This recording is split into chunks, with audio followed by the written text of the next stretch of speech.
আগের যে অবস্থাটা, অর্থাৎ এর আগে যখন আমরা শো করেছিলাম প্রায় মাসখানেক, তখনকার মানুষের মধ্যে যে ধরনের আতঙ্ক, বাংলাদেশি কমিউনিটির মধ্যে যে ধরনের আতঙ্ক ছিল, বিশেষ করে যারা অনথিভুক্ত কিংবা আনডকুমেন্টেড তাদের মধ্যে, এখনকার অবস্থাটা আসলে কি? মাঠের অবস্থা কি? এখন পর্যন্ত সরকারের পক্ষ থেকে বলা হচ্ছে 20,000 তারা পুরো দেশে 20,000 গ্রেপ্তার করছেন, যেটি অন্য সময়টাতেও এরকমই হয়। ইউএসসিআইএস থেকে বলা হয়েছে যে যারা অনথিভুক্ত মানুষজন আছেন, আনডকুমেন্টেড আছেন, ইলিগালি এদেশে এন্ট্রি নিয়েছেন, তাদের জন্য একটা রেজিস্ট্রেশন করার প্রসেসের কথা ভাবছে হোমল্যান্ড সিকিউরিটি ডিপার্টমেন্ট। আমি কিছুই করিনি। আমি এই দেশে আছি 1 বছর, 2 বছর, 3 বছর। আমি অলরেডি ইলিগাল।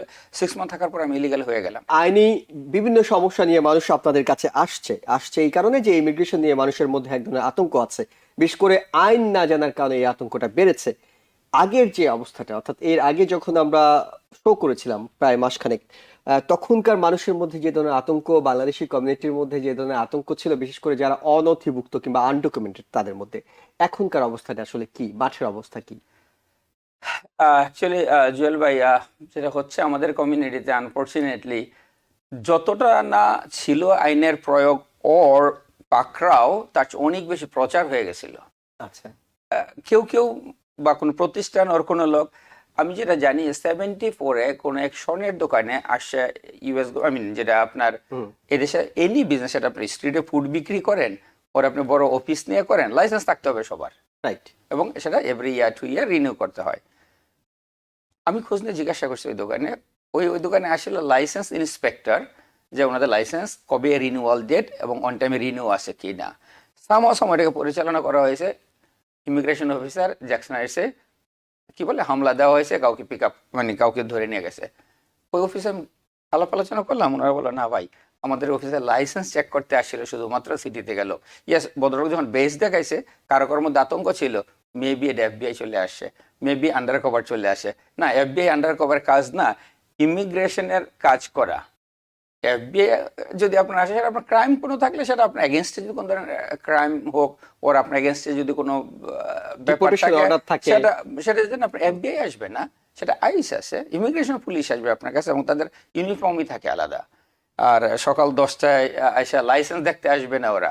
সো এটা ছিল নিতান্তই সামহাউ, যেহেতু বাজার একটু তখন চলতেছিল ইমিগ্রেশনের ভয়, তো অনেকেই সেটাকে হয়তো ফেসবুকে হোক আর একজন থেকে আরেকজনের কথা হোক, কথাটা চেঞ্জ হয়ে গেছে।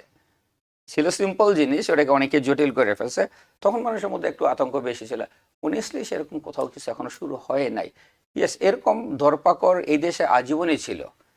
যেহেতু এই গভর্নমেন্টের ওয়াদা ছিল যে আমি ইমিগ্রেশন সারা দেশে অভিযান করব, সেজন্য একটু বিগিনিংতে ছিল। বাট এরকম ওয়াও ছিল না যে এভরিডে চারিদিকে দরপাকড় শুরু হচ্ছে, না, সেরকম আমরা কোথাও দেখিনি। কিন্তু এখন পর্যন্ত সরকারের পক্ষ থেকে বলা হচ্ছে 20,000 তারা পুরো দেশে 20,000 গ্রেপ্তার করছেন, যেটি অন্য সময়টাতেও এরকমই হয়, কাছাকাছি রাইট, হয়। যদিও তারা নতুন নতুন আইন তৈরি করছে। রাইট, নতুন নতুন আইন রাইট, তৈরিতে রাইট, রাইট। একটা নতুন আইন দর্শকদের জানিয়ে রাখি যে ইউএসসিআইএস থেকে বলা হয়েছে যে যারা অনথিভুক্ত মানুষজন আছেন, আনডকুমেন্টেড আছেন, ইলিগালি এদেশে এন্ট্রি নিয়েছেন, তাদের জন্য একটা রেজিস্ট্রেশন করার প্রসেসের কথা ভাবছে হোমল্যান্ড সিকিউরিটি ডিপার্টমেন্ট।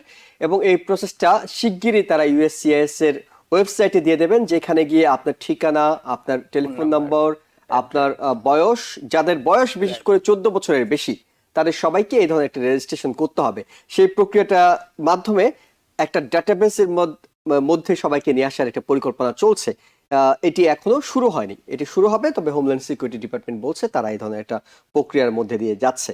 আপনার কাছে জানতে চাই সেটা হলো যে যারা শুরুতে আতঙ্কিত, আতঙ্কের কারণে হয়তো নানা কারণে ডকুমেন্টেশন তৈরি করেননি, রাইট। তাদের ডকুমেন্টেশন করার এখন যারা করছেন, তাদের ওয়ার্ক পারমিট কিংবা অন্যান্য প্রসেসগুলো কি স্বাভাবিক প্রক্রিয়ায় হচ্ছে? ইয়েস, যাদের রেগুলার ওয়ার্ক পারমিট এক্সপায়ার হয়ে যাচ্ছে বা 6 মাসের মধ্যে এক্সপায়ার হয়ে যাবে, ইয়েস, তাদেরগুলো রিনিউ হচ্ছে। এখনো পর্যন্ত কারোটা স্টাফ করে নাই। হুম হুম। এক্স যেই আইন কানুন ছিল সেভাবেই চলছে।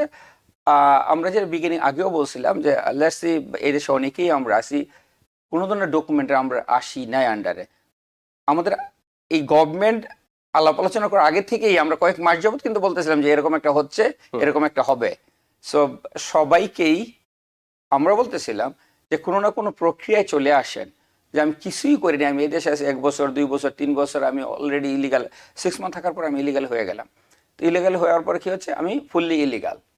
এখন যদি কোনো কারণে আমাকে ইমিগ্রেশন পুলিশ পিক আপ করে ওর নেয়, আমার তো কোনো ডকুমেন্ট নাই, রাইট। আমার কোথাও কিছু নাই, তো ফাইনালি কি করবে, আমাকে ডিপোর্ট করে, স্যার তার আর কোথাও রাখার তো জায়গা নাই। যদি আমার কোনো ফাইল থাকে এগেনস্ট অফ ফাইল, আমার লয়ার থাকবে, কেউ আমার জন্য প্রসিড কিছু করতে পারবে। এখন আগে যেটা বর্ডার থেকে পিক করলে হয়তো ইমিগ্রেশন অফিসার আপনাকে ডিটেনশন সেন্টারে দিত আর কোথাও, এখন বর্ডার থেকে কিন্তু সরাসরি ডিপোর্ট।